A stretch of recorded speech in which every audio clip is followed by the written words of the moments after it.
La ilaha illallah Muhammadun Rasul. Bismillahirrahmanirrahim. Assalamualaikum warahmatullahi wabarakatuh. Waalaikumsalam warahmatullahi wabarakatuh. Alhamdulillahilladzi wa kafa wassalatu wassalamu ala nabiyyina al-mustafa wa ala alihi wa sahbihi ahli sidqi wal wafa ma ba'du.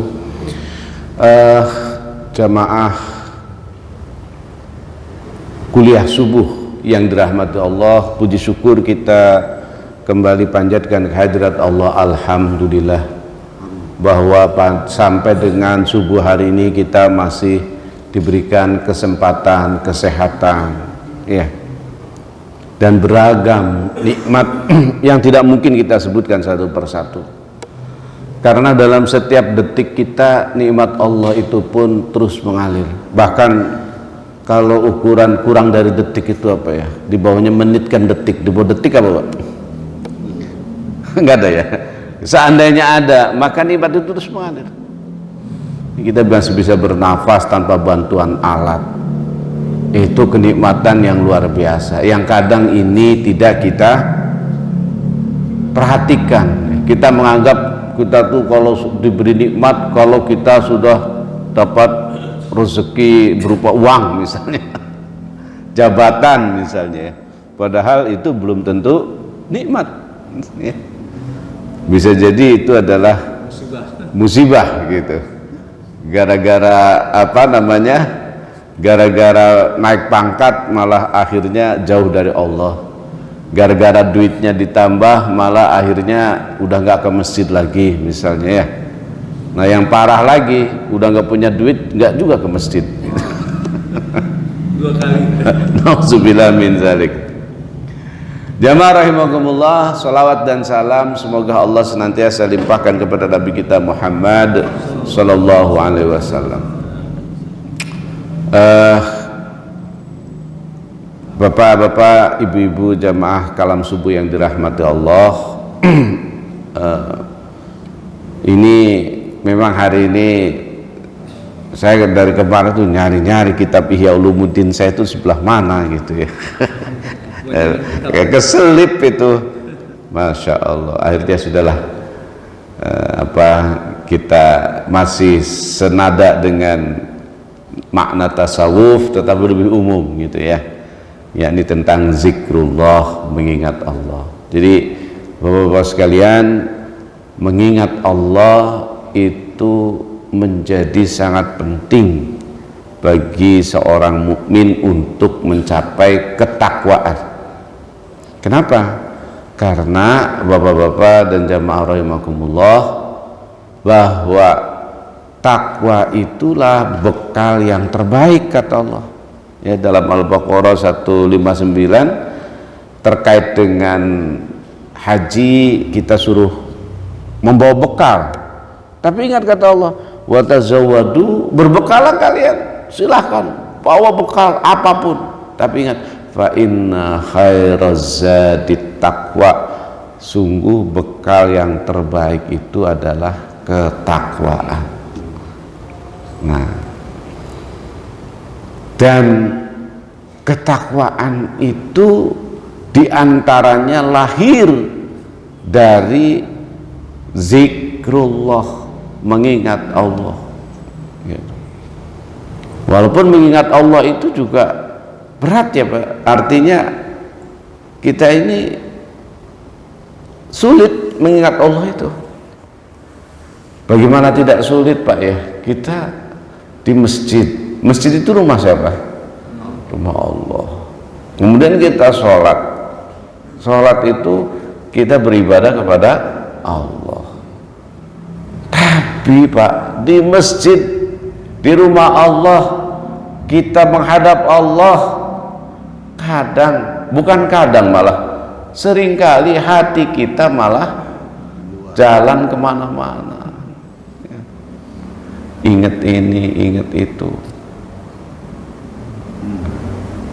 Kadang-kadang lain lagi Pak, hati kita malah berseberangan dengan zikir itu sendiri. Contoh, kita baca subhanallah, subhanallah mulut kita, tapi hati kita subhanallah mensucikan Allah. Hati kita malah mensucikan diri kita sambil menganggap orang lain kotor. Ya, bahwa kita lah yang bersih, orang lain kotor, orang lain penuh dosa, orang lain banyak bid'ah, khurafat gitu. Menganggap diri kita lebih baik. Ini kan perangkat iblis ini kan. Kenapa? Karena iblis nggak pernah berhenti menggoda kita. Walaupun kita sedang ibadah, iblis menggoda. Gitu. Jadi iblis nggak mau diam. Waktu mau berangkat ke masjid, bapak digoda. Ditutup matanya, ditiup telinganya, ya kan? Ditutup telinganya, ditiup matanya, sampai kemudian azan itu merupakan gangguan gitu. Tapi bapak melawan itu. Bahkan sebelum subuh bapak sudah bangun. Iblis teriak-teriak. Tapi iblis gak mau berhenti. Iblis tetap menggoda kita. Ketika bapak berangkat, lihat tetangga kanan kiri masih kelihatan terlelap tidur gitu kan. Nah, iblis menggoda dalam hati. Alhamdulillah ya, saya bisa menunaikan ibadah ini. Wah, saya ini hebat juga. Ujung mulai ada kan, bangga akan amalan yang kita lakukan gitu. Nah, maka oleh karena itu jamaah rahimakumullah, zikir itu memang kalau menurut Ahmad Askaf Amin ya, salah seorang cendekiawan muslim, beliau tinggal di Australia, beliau menulis sebuah buku judulnya itu The Evidence of Quranic Insight. Dia mengatakan, dia menuliskan bahwa hakikat ketakwaan itu adalah consciousness of God, kesadaran akan adanya Allah. Nah ini, jadi menyadari kehadiran Allah di dalam hati kita, inilah hakikat dari ketakwaan. Jadi bukan kayak tadi kita baca alhamdulillah, mulut kita alhamdulillah, segala puji bagi Allah, tapi kita justru memuji diri kita sambil mencela orang lain, mencela tetangga kita, mencela teman kita, mencela saudara kita. Ya, ketika kita baca alhamdulillah, harusnya kan bahwa segala pujian itu hanya milik Allah. Artinya nggak ada tersisa pun sesungguhnya kita berhak mendapatkan pujian, Pak. Apa hak kita untuk dipuji coba? Nggak ada hak, Pak. Kita berprestasi, kita hebat. Pertanyaannya, coba kalau Allah kalau Allah kasih kamu sakit, kira-kira kamu bisa gak berprestasi dan hebat? Orang, Pak, kalau sudah sakit bisa duduk aja alhamdulillah. Wow, seneng bener itu. Lama terbaring di rumah sakit atau di rumah gitu, begitu bisa duduk, masya Allah, prestasi itu. Ya. Jadi oleh karena itu jamaah rahimakumullah, kata Allah alhamdulillahirabbil alamin, segala puji hanya milik Allah, Tuhan semesta alam. Tapi Ustaz, bagaimana kalau ada orang yang muji kita? Gitu kan? Siram pasir, Pak. Nah, kalau ada orang yang muji kita, kembalikan pujian itu kepada Allah. Wah, Pak Ustadz Amin luar biasa nih, sukses acaranya. Ustadz Amin bilang terima kasih, alhamdulillahirabbil alamin. Jadi dikembalikan kepada Allah. Orang memberikan apresiasi itu urusan orang, tapi urusan kita adalah bahwa tidak ada satupun hak untuk kita untuk dipuji. Nah, jadi ketika zikir itu menghunjam ke dalam hati kita, maka sesungguhnya kita telah berada dalam ya track yang benar gitu. Nah, maka pertama jamaah berzikir itu ya memang pertama melafalkan ya, dalam berzikir itu melafalkan dengan lafaz-lafaz zikir. Yang utama tentu zikir itu adalah zikir yang maksurah, zikir yang yang bersumber dari Al-Quran dan As-Sunnah gitu. Ada sanadnya ya. Walaupun juga kalau kita nih orang Indonesia Pak, zikirnya banyak gitu ya, jampe-jampe tuh ini kadang-kadang ya. Jadi jamaah rahimakumullah, pertama memang ya melafalkan, namanya kita melafalkan itu, apalagi itu bukan bahasa kita. Kadang kalau yang kita jarang ngaji memang agak keliru-keliru gitu ya, baca alhamdulillah gitu kan ya, itu memang logat kita ya. Tentu harus diperbaiki gitu ya, diperbaiki gitu. Nah, tapi memang kadang-kadang gini Pak, karena itu sudah jadi kebiasaan, kebawa terus gitu. Fatihah, baca Fatihah ya, bukan Al-Fatihah ya, Fatihah gitu. Padahal bisa sebenarnya ngomong Al-Fatihah gitu, cuma karena udah kebiasaan dari kecil gitu, ya kita baca Fatihah dulu. Nah, tapi ya enggak apa-apa lah, namanya kita berdakwah itu kan pelan-pelan Pak ya. Nah, zikir pertama dilafalkan memang, tapi setelah dilafalkan tidak berhenti dilafalkan Pak, tapi harus diketahui maknanya. Supaya apa? Supaya hati kita itu tembus kepada Allah Subhanahu wa ta'ala. Karena kata Allah, fazkuruni azkurkum, ingatlah aku maka aku akan mengingatmu, aku akan menjagamu gitu. Nah, dalam rangka pemula ya kita memang belajar lafaz-lafaz itu gitu, dan harus diyakini ya. Misalnya Rasul kan ngasih petunjuk kepada kita, misalnya setelah sholat kita dianjurkan untuk membaca tasbih berapa kali Pak? 33 kali, tahmid 33 kali, takbir 33 kali. Nah, itu kita baca subhanallah, subhanallah. Artinya apa? Maha suci Allah, maha suci Allah. Jadi kita ini nggak usah ngaku-ngaku bersih dan suci, Allah lah yang bersih dan suci. Kemudian alhamdulillah, alhamdulillah, segala puji hanya milik Allah. Nggak usah kita berharap dipuji gitu. Ya, ini juga menunjukkan apa Pak? Ketika kita membaca subhanallah, Allah maha suci, maka kita harus yakini bahwa tidak ada satupun yang dikehendaki oleh Allah itu adalah buruk, walaupun menurut kita buruk.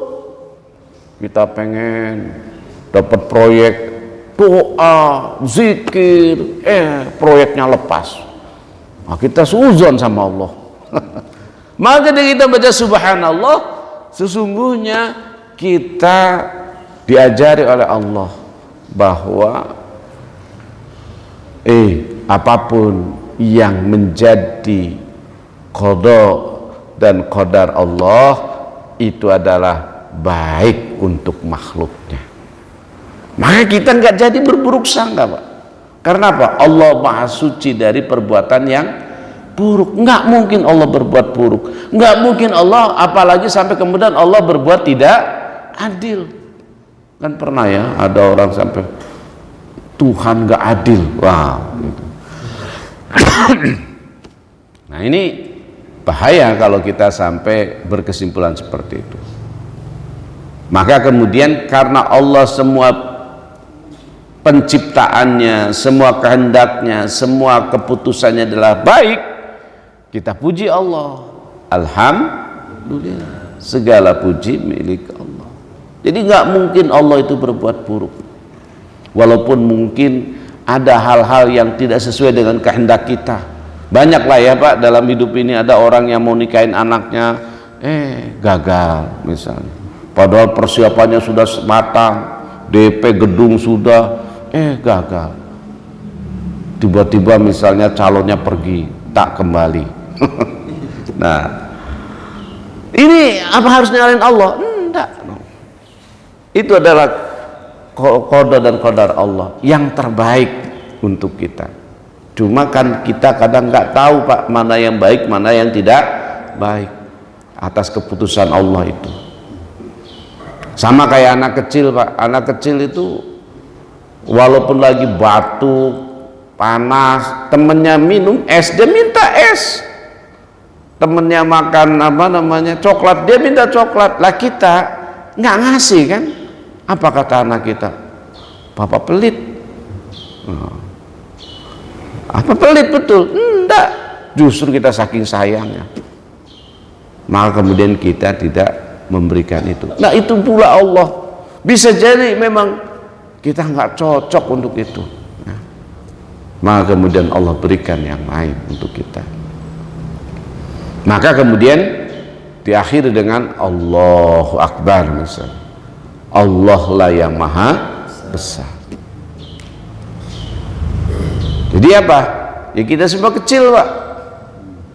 Bahkan semua yang ada pada diri kita adalah kecil. Makanya ada hadis kan Pak ya, dulu Nabi itu lagi sholat inget apa, sendal apa ya yang baru dikasih, apa baju gitu, lupa saya. Itu selesai sholat Pak, bajunya dikasih ke orang lain. Masa sholat Allah maha besar kok inget-inget apa benda gitu kan.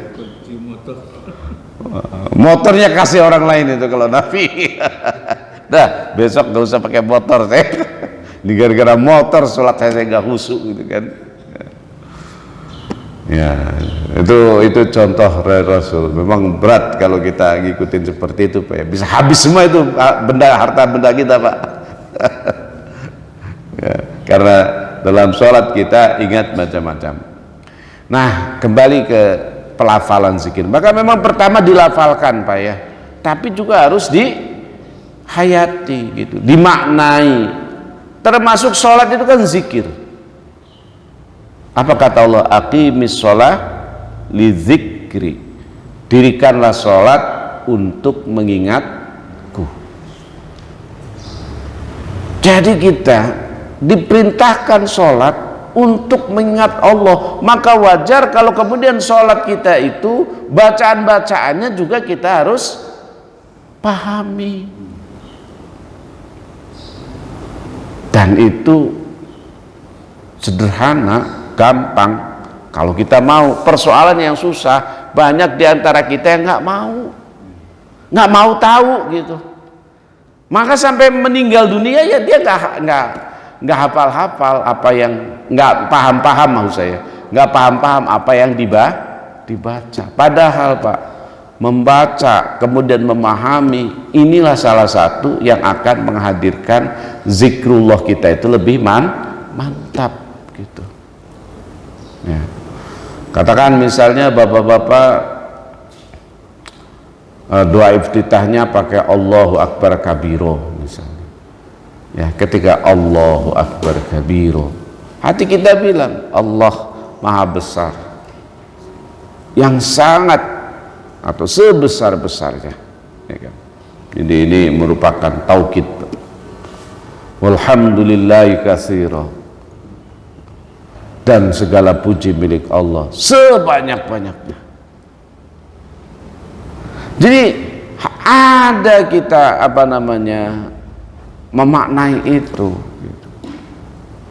Ya, kemudian baca Al-Fatihah, hati kita pun berusaha memahami Al-Fatihah yang kita baca, maka kemudian zikir kita lebih mantap. zikir kita lebih khusyuk. Nah, jamaah rahimakumullah, karena kemantapan dan kekhusyukan, keyakinan itu kadang itulah yang diberikan oleh Allah kepada kita gitu. Dalam hadis itu kan ada innallaha inda dzanni 'abdi bi, bahwa Allah itu sangat tergantung prasangka hambanya. Jadi kalau kita dengan zikir itu berprasangka baik kepada Allah dengan apa yang kita baca, kemudian kita berprasangka baik kepada Allah, misalnya ketika kita membaca dalam sholat itu kan ada Robbi firli, ya kan, ya Allah ampunilah dosaku, kita yakin bahwa dosa kita diampuni, maka kemudian kita bisa jadi Allah mengampuni dosa kita. Ini ada kisah anekdot, Pak. Ini kisah anekdot. Ada ibu-ibu di kampung itu dengar pengajian, ustadznya bilang kalau dalam keadaan genting, dalam keadaan apa ya, kondisi sedang tidak baik gitu, baca ya Hayyu ya Qayyum, ya Hayyu ya Qayyum. Pas lagi ustadznya nerangin begini, dia lagi ngantuk gitu ya. Kedengeran dia ya kayu ya gayu, ya gayu. Suatu hari dia naik perahu, perahunya bocor, airnya tenggelam. Dia ingat tuh omongan ustadznya, ya kayu ya gayung, ya kayu ya gayung. Akhirnya apa Pak? Datang kayu datang gayung, selamat juga dia. Nah, jadi dalam konteks ini memang ya memahami itu menjadi penting ya. Untuk kemudian setelah dipahami, tentu ya kita internalisasikan dalam kehidupan sehari-hari.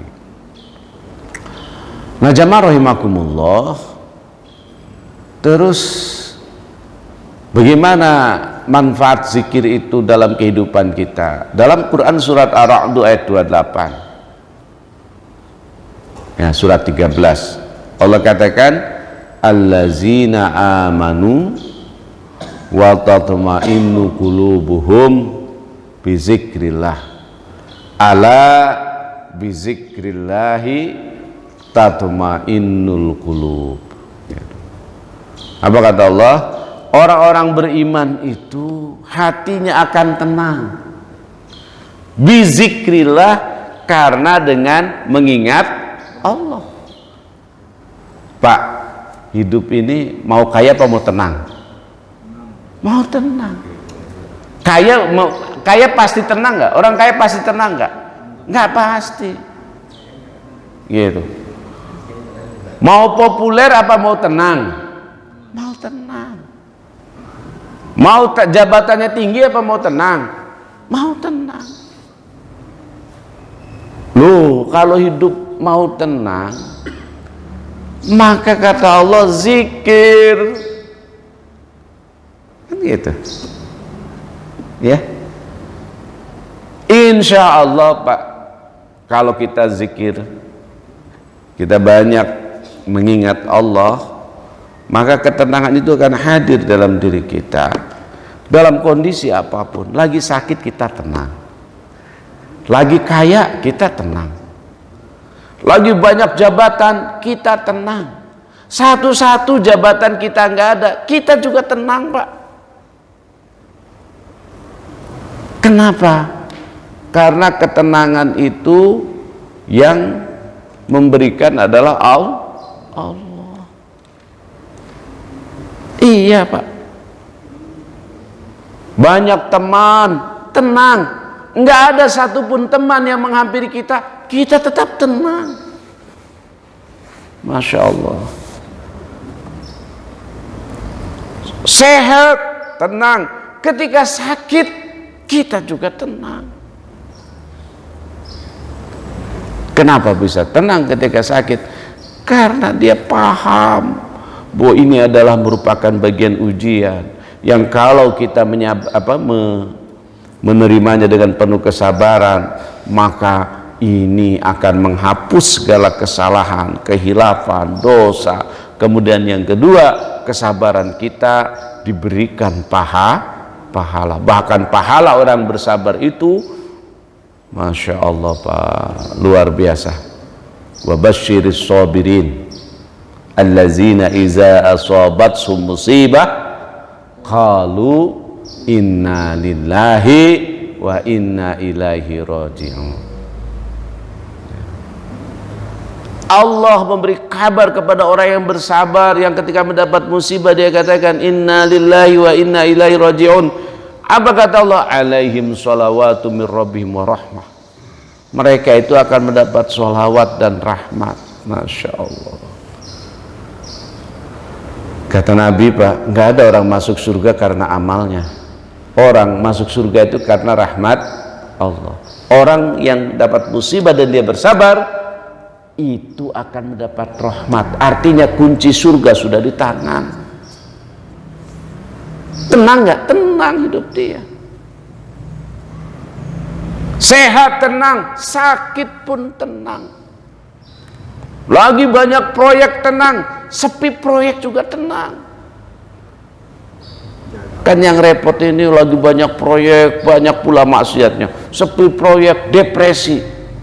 Nauzubillah min dzalik. Nah, maka kata Allah, allazina amanu wa tatma'innu qulubuhum bi dzikrillah. Orang-orang beriman itu hatinya menjadi tenang karena mengingat Allah. Jadi syarat untuk hidup tenang, pertama imannya diperbaiki, kedua diisi dengan zikir. Imannya dikuatkan, imannya ditingkatkan, imannya dibersihkan dari berbagai macam tahayul, khurafat, syirik. Jangan ini mah iman, ya kan? Rajin ke masjid, tapi di dompetnya juga ada wafat. Nah, di rumahnya ada benda-benda yang dianggap keramat. Nah ini Pak, bahaya kalau begini. Jamaahnya rajin, ke masjidnya rajin, tapi masih percaya hari baik, hari tidak baik, apes tidak apes. Bahaya ini iman begini, ya. Bahaya. Orang Indonesia masih banyak tuh begitu. Bukan cuma generasi kolonial Pak, kayak Pak Haji ini, tapi generasi milenial dan generasi Z juga masih percaya gitu-gituan. Buktinya apa?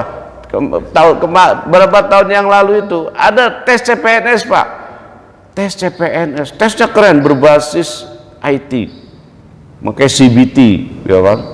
Tapi apa yang terjadi ketika tes CPNS berlangsung? Omset jimat naik 200%. Nah, itu generasi Z dan milenial padahal, dan rata-rata sarjana Pak, karena ASN itu ya mungkin ada lowongan untuk SMA, tapi saya kira sangat sedikit ya. Yang rata-rata itu adalah sarjana. Jadi sarjana kita itu Pak, imannya masih, kalau kata Ustadz Das'ad Latif, masih beleng-beleng. Gitu. Maka yang pertama, iman kuatkan, iman tingkatkan, iman bersihkan.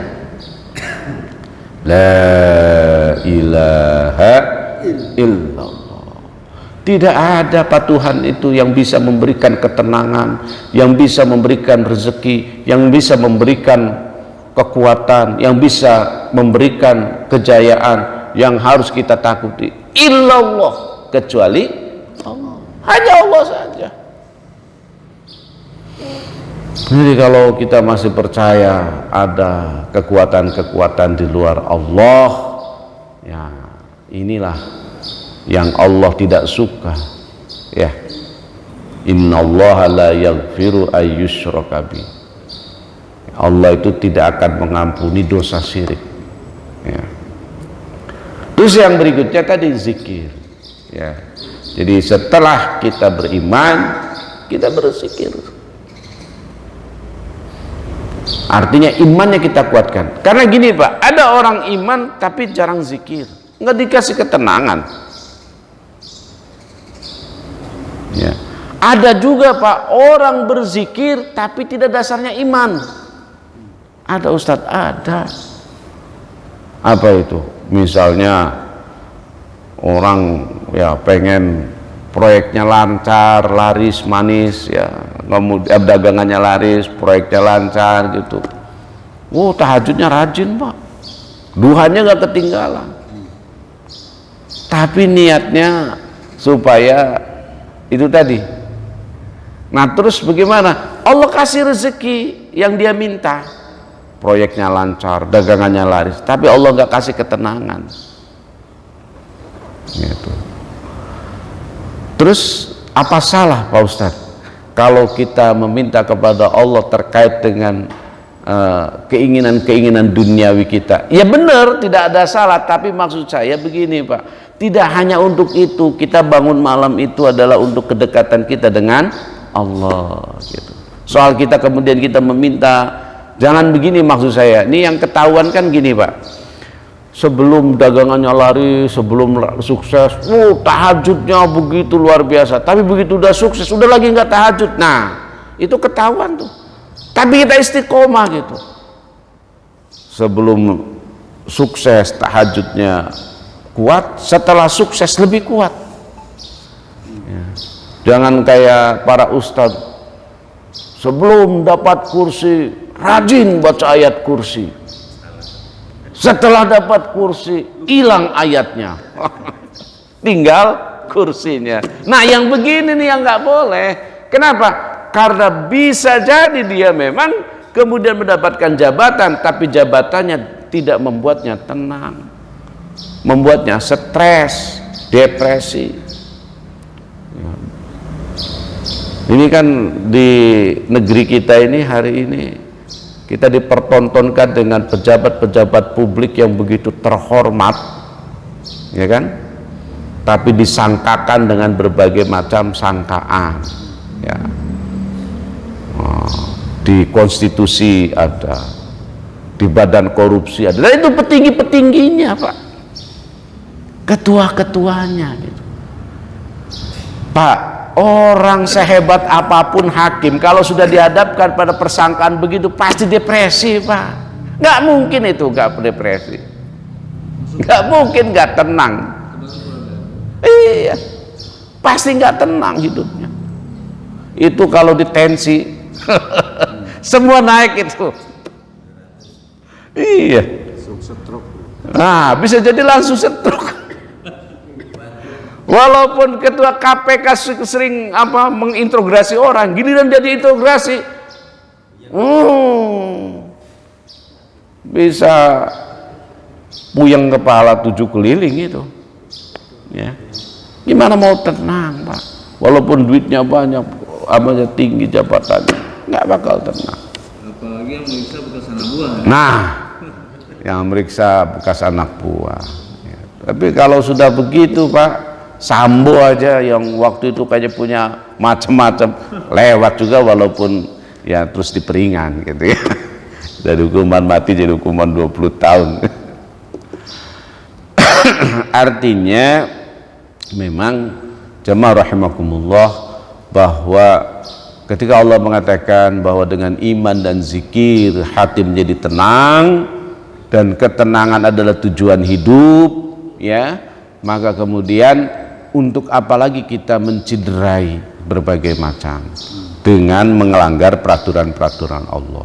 Tidak berarti kemudian kita nggak boleh populer, tidak Pak. Populer wajib, harus, bukan wajib, harus. Kaya harus, ya kan?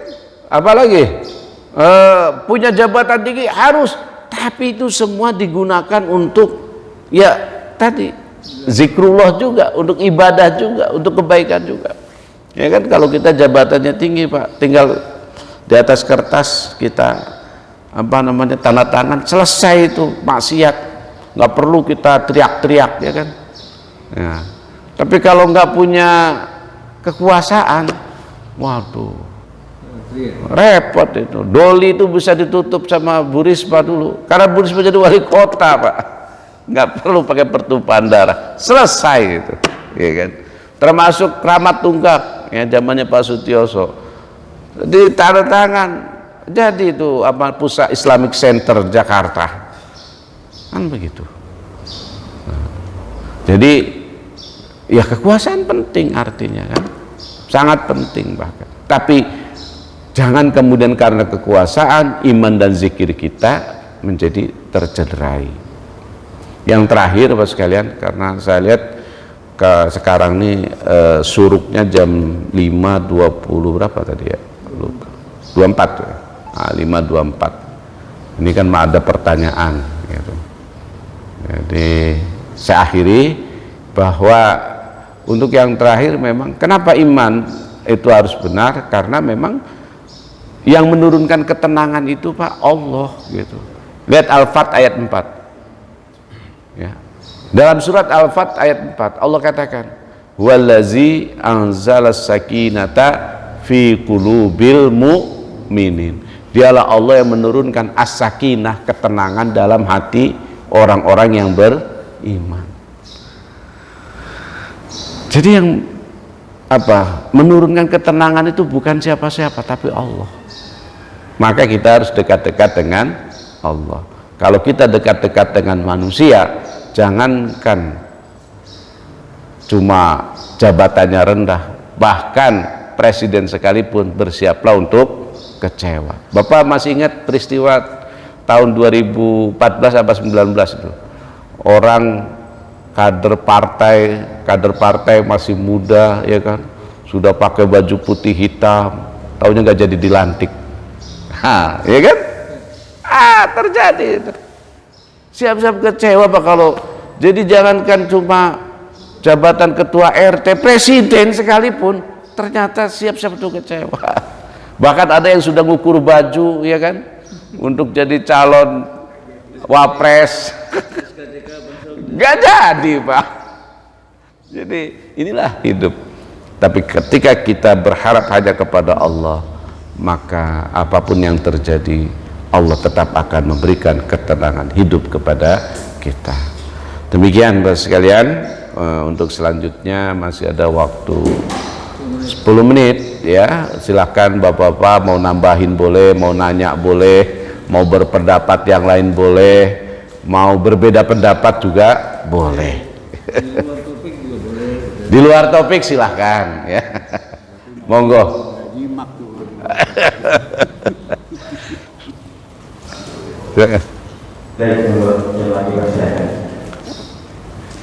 Siapa dulu nih? Asisten. Oh iya. Bismillah. Assalamualaikum warahmatullahi wabarakatuh. Waalaikumsalam warahmatullahi wabarakatuh. Ini Pak Ustadz tadi dalam sholat, jadi kita harus memahami bacaan sholat. Sebagian ulama ini berpendapat bahwa ketika kita jadi makmum, Ya. kita harus Mendengar ya. mendengar saja, kecuali kalau kita sholat lagi sholat sunnah sendiri, Ya. apakah itu benar apa gimana? Baik. Satu aja, biasanya banyak. Nanti yang lain. Oh iya sudah. Baik. Terima kasih Pak Haji. Gini, terkait dengan bagaimana posisi makmum, apakah kita juga membaca atau hanya mendengar gitu. Jadi terutama ayat Quran Pak ya, bacaan ayat Quran. Kalau yang lainnya kan sebenarnya dibaca jahar itu hanya Al-Fatihah dan surat setelah Al-Fatihah, itu pun di rakaat pertama dan rakaat kedua kan. Rakaat 3 dan 4 kan dibacanya sir. Maka kalau begini ya kita baca juga. Nah memang ketika dibaca jahar ada dua pendapat ya, terutama membaca Al-Fatihah, karena memang ada hadis yang menyatakan la sholata liman lam yaqra Al-Fatihah gitu kan. Jadi tidak dianggap sholat atau tidak sempurna sholat seorang apabila tidak membaca surat Al-Fatihah. Maka kemudian ya seperti Imam Syafi'i gitu berpendapat bahwa membaca Al-Fatihah itu wajib bagi semua posisi, imam maupun makmum, dalam sholat jahar maupun sholat yang tidak jahar gitu. Nah tapi sebagian ulama mengatakan bahwa kan ada perintah Quran, wa iza quri'al Qur'anu fastami'u lahu wa ansitu ya. Dan apabila Al-Quran dibacakan maka dengarkanlah dan simaklah gitu. Nah terus bagaimana untuk kita. Nah, yang penting Bapak punya argumen. Bapak argumennya yang mana? Gitu. Kalau Bapak argumennya misalnya, saya mengikuti pokoknya ya Al-Fatihah kan wajib, ya harus saya baca. Tapi kalau Bapak argumennya misalnya apa tadi, bahwa perintah Allah memerintahkan kita apabila Al-Quran dibacakan kita suruh mendengar, ya dengar saja gitu. Ya kan? Nah, silahkan saja. Jadi kalau saya sih membuka ruang lah perbedaan-perbedaan seperti ini gitu. Tidak harus misalnya, wah wajib Al-Fatihah nggak sah. Wah, kalau pendekatan nggak sah dan tidak sah itu kan sudah fikih sebenarnya. Ketika fikih itu pemahaman ulama ya, yang bisa benar bisa juga salah gitu. Nah, begitupun juga ketika kita memahami bahwa ya kita ketika Quran dibaca itu ya kita harus dengar gitu ya. Nah, maka ya ini juga bagian dari fikih juga gitu. Jadi insya Allah ruang-ruang itu terbuka dan silakan, yang penting Bapak punya argumen gitu. Yang penting punya argumen gitu ya, punya sandaran, jangan sampai tidak punya. Nah, terus mana Bapak lebih cenderungnya kan gitu, saya cenderungnya kayaknya ini, ya sudah silakan. Iya, Pak. Baik, oke, yang terakhir Pak Edi. Pas. Yang lain? Asisten nggak masuk. Baik, kalau sudah tidak ada lagi, terima kasih atas kebersamaan kita. Mohon maaf apabila ada kekurangan, mudah-mudahan ada manfaatnya. Senantiasa diberikan kekuatan lahir batin untuk terus meningkatkan ketakwaan kita, dan mudah-mudahan kita semua wafat dalam keadaan husnul khotimah. Amin Allahumma. Terima kasih. Assalamualaikum warahmatullahi wabarakatuh.